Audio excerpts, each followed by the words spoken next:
C'est une ville que je ne connaissais pas du tout. Et donc apparemment très agréable à vivre, très colorée. Et donc on apprend beaucoup d'histoire. On a appris aussi donc l'histoire avec la Flandre. Donc avec les lions aussi, on a des lions noirs, des lions rouges et maintenant on sait pourquoi. Toutes les personnes qui m'accompagnaient l'ont aussi beaucoup apprécié. Une belle ville vivante, les terrasses étaient pleines de monde ce matin. C'était vraiment une belle balade. Mons est créé, la première implantation humaine, c'est avec Sainte-Vaudrue vers 650 lorsqu'elle s'installe sur le flanc sud de la colline et qu'elle implante une communauté de femmes. Donc là, c'est l'implantation religieuse. Nous avons encore des témoignages du Moyen-Âge à travers des grands édifices gothiques comme notre hôtel de ville et la collégiale. Si nous nous promenons dans les rues, nous retrouvons de ci, de là des édifices de style Renaissance et de style baroque, mais surtout Mons est une ville qui a subi de grandes modifications suite au siège de Louis XIV en 1691. Mons est une ville du XVIIIe siècle, classique de par son style de bâtiment.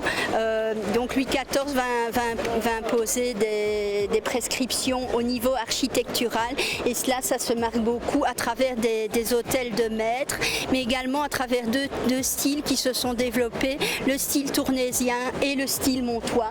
Et nous avons avec l'Office du tourisme un bel exemple de style montois, avec notamment les panneaux d'allège et les clés pendantes à doucelle plate au-dessus des baies. Le doudou, donc c'est une fête qui se déroule à la Trinité, donc c'est le dimanche qui suit le lundi de la Pentecôte. Donc cette fête, il y a la procession et le combat du dragon. Alors les temps forts, la procession, il y a la descente de la chasse de Sainte-Vaudrue, donc on descend les reliques qui sont conservées en hauteur dans la collégiale.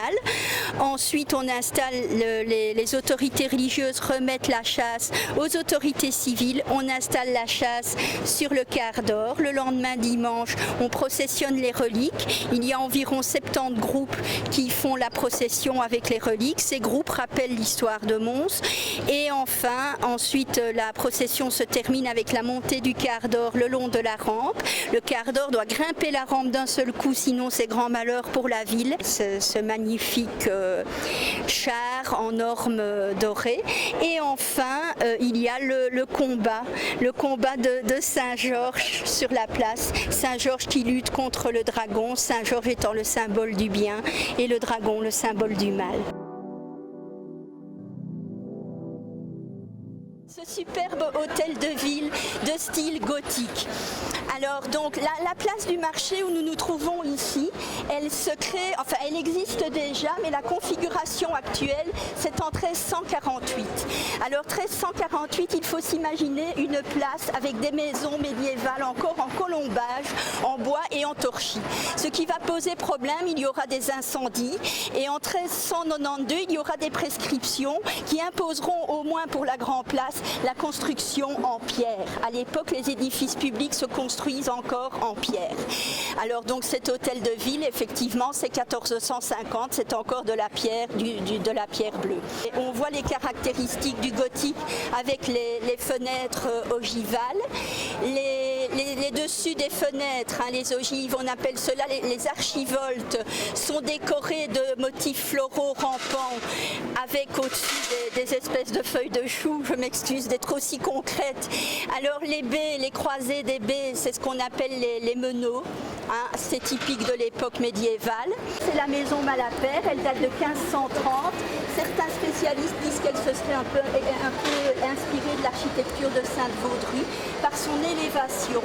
Alors les maisons de style gothique, elles ont pignon sur rue. Normalement, ce sont des maisons très étroites. Ici, elle est un peu plus large parce que c'est une maison de quelqu'un d'important. Mais néanmoins, on a voulu rendre l'étroitesse l'étroitesse par l'élancement, si vous voulez, le fait qu'elle est très élancée, avec toutes ces colonnes qui se rejoignent. L'originalité à Mons, c'est qu'il va y avoir cette influence française. Pour les bâtiments importants comme celui-là, c'est assez classique, mais ça va aussi se décliner en deux styles locaux, ce qu'on appelle le style tournésien, qui s'implante tout à la fin du XVIIe, avec justement l'arrivée du XIV chez nous, et le style montois. C'est couronné d'un bulbe avec une profusion de détails, de décoration, profusion de dorures. Ça, c'est tout à fait typique du baroque. La girouette au sommet. Alors, il a été construit avec 459 000 briques. Il y a un escalier hélicoïdal de 365 marches qui permet d'accéder jusqu'au deuxième étage. Ensuite, pour accéder au troisième, donc à l'étage ultime, régressif, non, c'est un escalier en bois. La légende raconte qu'en 1939, le quart d'or, en 1914 d'abord et en 1939 ensuite, le quart d'or n'est pas parvenu à monter la rampe d'un seul coup. C'est totalement faux, mais n'allez jamais dire le contraire à des vieux montois, vous feriez lyncher. La place, elle est superbe. J'ai pu faire beaucoup de photos. L'intérieur de l'hôtel de ville, l'église était...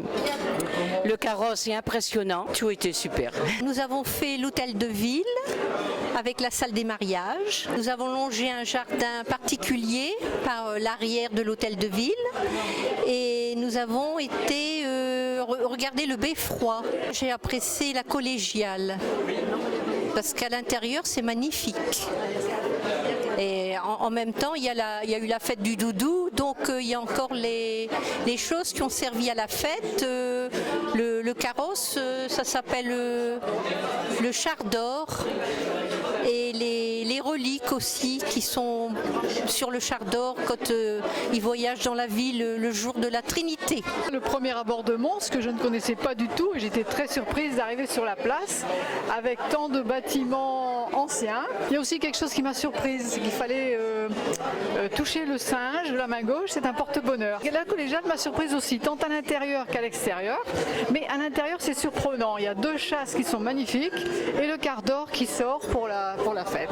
Je souhaite à tout le monde d'y aller. Je remercie la ville de Ronques, je vais en profiter pour remercier la ville de Ronques. À chaque fois qu'ils organisent un séjour comme ça pour ces CAS, tout se passe très bien. Alors merci encore. Nous venons de visiter le musée de Duisberg qui est vraiment formidable. Il faut au moins 40 vitrines et chaque vitrine mériterait de rester une demi-heure devant tellement il y a de belles choses à regarder.